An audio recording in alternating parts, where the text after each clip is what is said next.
नमस्कार साथियों, मैं हूं आपका दोस्त जीतू। आप देख रहे हैं जॉब्स जम जीतू, जहां पर ये वीडियो आप सभी मुखिया, सरपंच, पंच, वार्ड सदस्य, पंचायत समिति, जिला परिषद सदस्य या तो 2026 में पंचायत चुनाव लड़ने की तैयारी कर रहे हैं, तो यह वीडियो आप सभी के राजनीतिक भविष्य का फैसला कर सकता है। क्योंकि साथियों, 2026 का चुनाव 2021 जैसा नहीं होने वाला है। इस बार सिर्फ चुनाव नहीं बदलेगा, बल्कि कुर्सियां भी बदलेगी, आरक्षण रोस्टर भी बदलेगा, समीकरण भी बदलेगा और हजारों मौजूदा जनप्रतिनिधि बाहर हो सकते हैं। और सबसे बड़ा सवाल है दोस्तों, क्या वाकई में 10वीं या 12वीं पास की शर्तें लागू होने वाली है? अगर ऐसा हुआ तो कितने चुने हुए जनप्रतिनिधि चुनाव लड़ने से वंचित रह जाएंगे? आज इस वीडियो में अफवाह नहीं, भाव नहीं, बल्कि कानून आंकड़े के अनुसार सच्चाई बातें बताने वाले हैं। लेकिन उससे पहले मैं आपसे छोटी सी रिक्वेस्ट करेंगे कि अगर आप लोग चैनल पर पहली बार जुड़े हैं तो चैनल को सब्सक्राइब कर लीजिएगा, वीडियो पसंद आएंगे तो वीडियो को लाइक कीजिएगा, वीडियो को शेयर कीजिएगा और साथ में बेल आइकन को प्रेस कीजिए, जिससे कि भविष्य में कोई भी अपडेट, कोई भी जानकारी आएंगे, इसकी जानकारी सबसे पहले आपको टाइम पर नोटिफिकेशन के माध्यम से मिलते रहेंगे। तो साथियों, भले ही पंचायत चुनाव 26 की तारीख घोषित नहीं हुई है, लेकिन बिहार में हर गाँव, हर पंचायत राजनीतिक में हलचल तेज हो चुकी है। कारण सिर्फ एक है कि आरक्षण रोस्टर में बदलाव। 2021 के चुनाव में जिस आधार पर चुनाव हुए थे, वह आधार 2026 में लागू नहीं रहेगा। यह बदलाव हर 2 पंचायत के बाद अनिवार्य होता है। यानी कि 2016 और 2021 एक ही आरक्षण चक्र चला, 2026 नया आरक्षण चक्र चलने वाला। इसका मतलब साफ है, जो सीट 2021 में सामान्य थी, वह 2026 में SC, ST, OBC महिला आरक्षित हो सकती है, और जो सीट आरक्षित थी वो समान भी हो सकता है।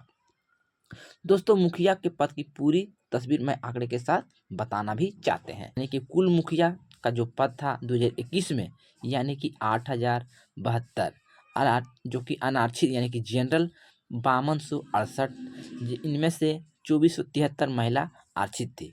इसमें से देखिएगा तो पिछड़ा वर्ग यानी कि OBC के लिए कुल 1357 पद, जबकि महिला के लिए 543। उसी तरह से देखिएगा तो अनुसूचित जाति यानी कि SC के लिए कुल 38 पद, महिला के लिए 539, जबकि अनुसूचित जनजाति यानी कि ST के लिए कुल 91 पद थे, जिसमें से महिला का 20 सीट थे।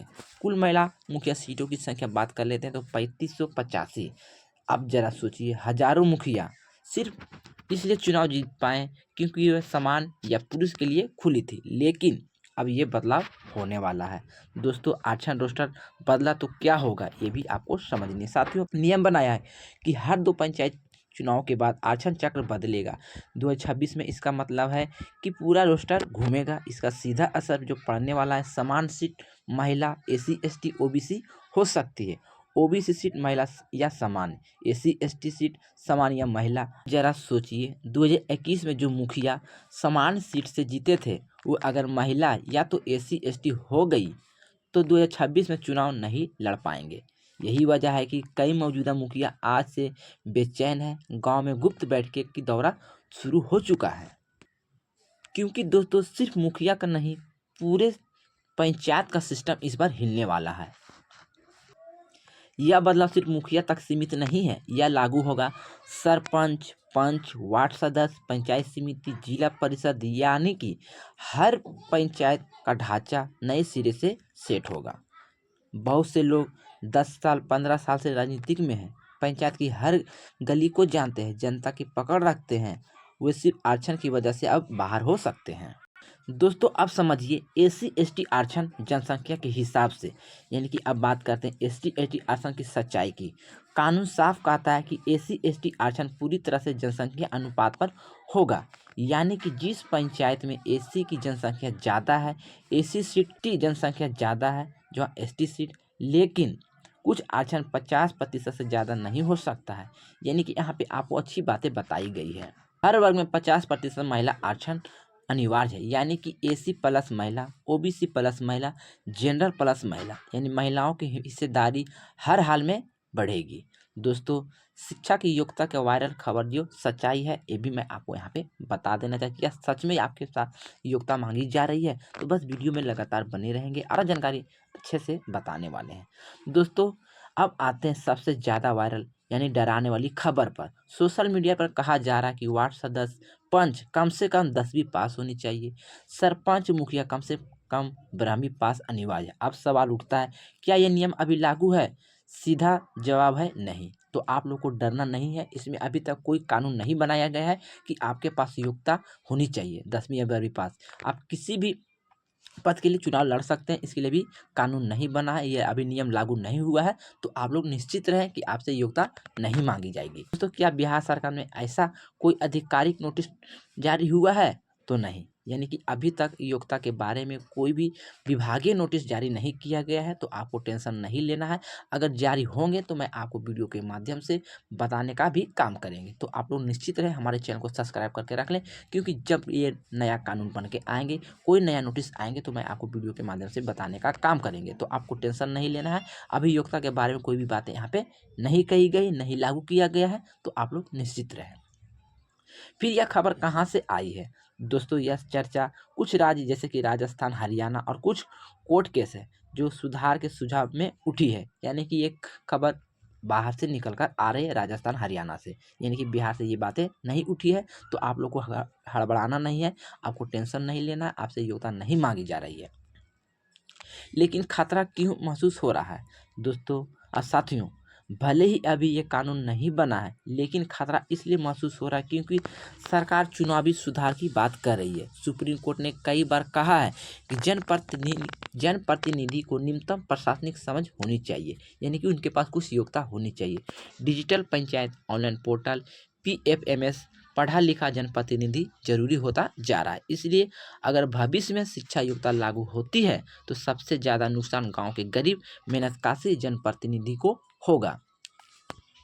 दोस्तों, अगर शिक्षा योग्यता लागू हुई तो कितने लोग बाहर होंगे, ये पहले भी समझ लीजिए। अब जरा सच्चाई समझिए। बिहार के पंचायत प्रतिनिधि में बड़ी संख्या मजदूर, किसान, दलित, पिछड़े, महिला। अगर मान ले मुखिया के लिए 12वीं अनिवार्य है, वार्ड सदस्य पंच के लिए 10वीं, तो हजारों मौजूदा जनप्रतिनिधि चुनाव लड़ने से वंचित हो जाएंगे।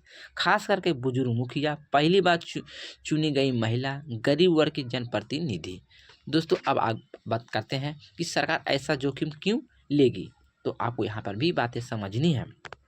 अब बड़ा सवाल है, क्या चुनाव से पहले सरकार ऐसा सख्त नियम लागू करेगी? तो राजनीतिक तौर पर यह बहुत जोखिम भरी बातें हैं, क्योंकि पंचायत चुनाव सीधा गांव से जुड़ा है, हर परिवार प्रभावित है, लाखों वोट का मामला है। इसलिए 2026 से पहले शिक्षा योग्यता लागू होने की संभावना कम है, लेकिन पूरी तरह नकारा भी नहीं कहा जा सकता है।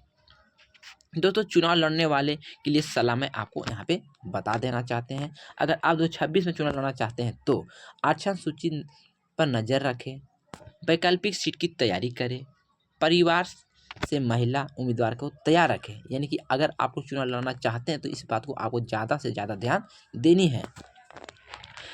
शिक्षा से जुड़ी अफवाहों पर नहीं, नोटिफिकेशन पर भरोसा करें।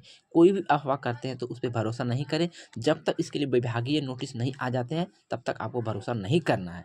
अभी से जनता से संपर्क में मजबूत करें, यानी कि जनता से संपर्क में रहें, उनसे लगाव रखें, तब आप चुनाव में लड़ सकते हैं, यानी कि चुनाव जीत सकते हैं। इन सभी बातों को आपको अभी से ही रेडी रखनी है, क्योंकि 2026 बहुत ही नज़दीक आ चुका है। दोस्तों, निष्कर्ष जो है मैं आपको यहाँ पे बता देना चाहता हूँ। साथियों, 2026 का चुनाव जो कि सिर्फ चुनाव नहीं, छटनी जैसी होगी। कोई आरक्षण से बाहर होगा, कोई शिक्षा की चर्चा से डरेगा, कोई नए चेहरे के रूप में उभरेगा। लेकिन याद रखिए, पंचायत की राजनीति कुर्सी से नहीं, जनता से चलती है। अगर आप जनता के साथ हैं तो कोई रोस्टर, कोई नियम आपको राजनीति से मिटा नहीं सकता। इसलिए आप लोग जनता को खुश करने का काम कीजिए। अगर वीडियो आपको अच्छी लगी है, आपके गांव या पंचायत या राजनीति से जुड़ा है, तो आप लोग इस वीडियो को ज़्यादा से ज़्यादा शेयर, ज़्यादा से ज़्यादा लाइक और कमेंट में बताएं कि आप किस पद से चुनाव लड़ना चाहते हैं। दोस्तों, अगर आप लोग अभी तक चैनल को सब्सक्राइब नहीं किए हैं तो चैनल को सब्सक्राइब कर लीजिए, क्योंकि आपको बिहार पंचायत चुनाव से रिलेटेड नई नई अपडेट, नई नई जानकारी आपको यहाँ पे टाइम पर मिलते रहेंगे। अगर आप लोग इस बार चुनाव लड़ना चाहते हैं तो चैनल को सब्सक्राइब जरूर करें, क्योंकि सब्सक्राइब करने में आपसे कोई पैसा या शुल्क नहीं लगता है। सब्सक्राइब करना बिल्कुल ही मुफ्त है। तो जल्दी से जाइए, चैनल को सब्सक्राइब कीजिए। कि यहाँ अफवाह नहीं हकीकत की जानकारी मिलती है। दोस्तों मिलते हैं इसी तरह से नए वीडियो में नई अपडेट के साथ। लेकिन अगर मैंने वीडियो में कोई जानकारी गलत दी है या कोई बोलने में हमसे मिस्टेक हो गए तो आप अपना छोटा भाई समझ के क्षमा